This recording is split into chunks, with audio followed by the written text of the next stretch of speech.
Bonjour Monsieur Jean-Paul Beuve. Bonjour. Le G20 d'Osaka est en train de se terminer et le prochain grand sommet, c'est le G7 de Biarritz.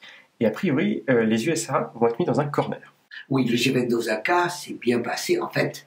C'est-à-dire que l'on a fait presque un remake du précédent G20. On est tous d'accord sur le fait qu'il faut s'occuper de la croissance, s'occuper de l'emploi, s'occuper de l'emploi des femmes, s'occuper de la réduction des inégalités. Tout le monde est d'accord. On a précisé le thème sur l'échange international, avec l'idée qu'il faut que cet échange soit équilibré, honnête.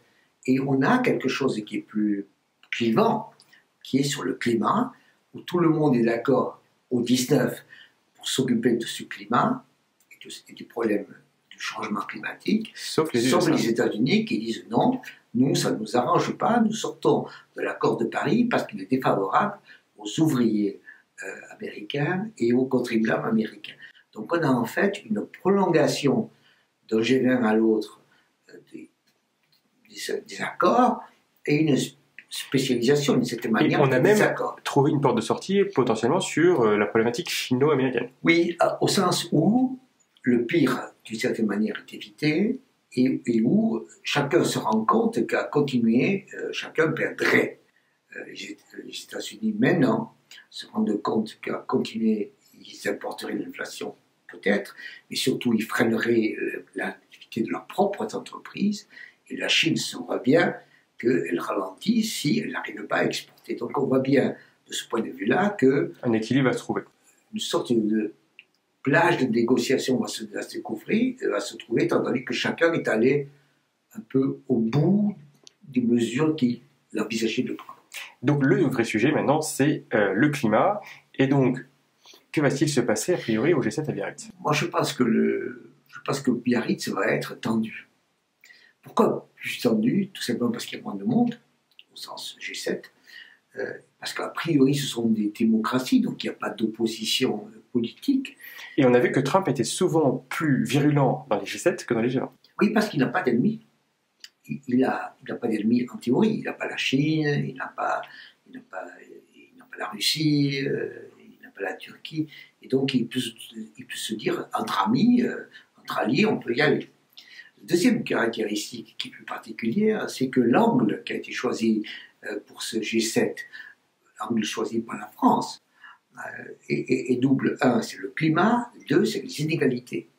Et donc, d'une certaine manière, climat et inégalités, qui sont en fait jointifs dans l'esprit au moins du président français, vont mettre, à mon avis, les États-Unis dans une situation compliquée. D'autant plus que ce G7 n'aura pas que 7 personnes, que 7 pays. Il est prévu d'inviter des grandes démocraties, en particulier le Chili, pour l'Amérique latine, l'Australie, l'Afrique du Sud et l'Inde. Donc, d'avoir en quelque sorte un panel démocratique encore plus important.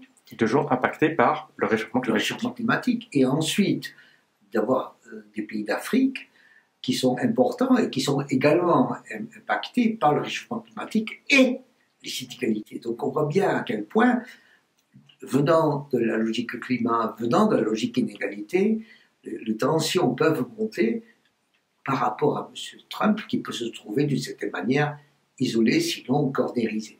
On verra comment ces choses se passent, mais on voit bien comment il y a à l'heure actuelle ce risque de monter les tensions, et que lui, il peut se dire, ben écoutez, cher ami, c'est un guet-apens. Et en même temps, il n'y a pas le choix.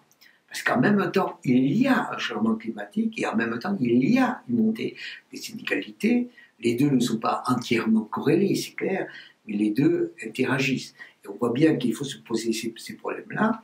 D'un côté, s'occuper des inégalités, bien sûr, de l'autre côté, s'occuper du réchauffement climatique et de l'autre, et de troisième côté, de l'interaction entre les deux. Parce que si, par exemple, en Afrique, vous avez une montée de la sécheresse, vous aurez effectivement des inégalités qui arriveront, vous aurez des pauvretés qui apparaîtront, et vous aurez des migrations qui arriveront. Et les migrations qui arriveront, elles arriveront où? En Europe. Et donc, vous voyez bien à quel point ce problème-là est un vrai problème, un problème grave, un problème croissant, qu'il vaut mieux se le poser. Alors bien entendu, ça peut ne pas plaire, mais en tout cas, il vaut mieux se dire ce type de vérité. Merci, monsieur le Relevé.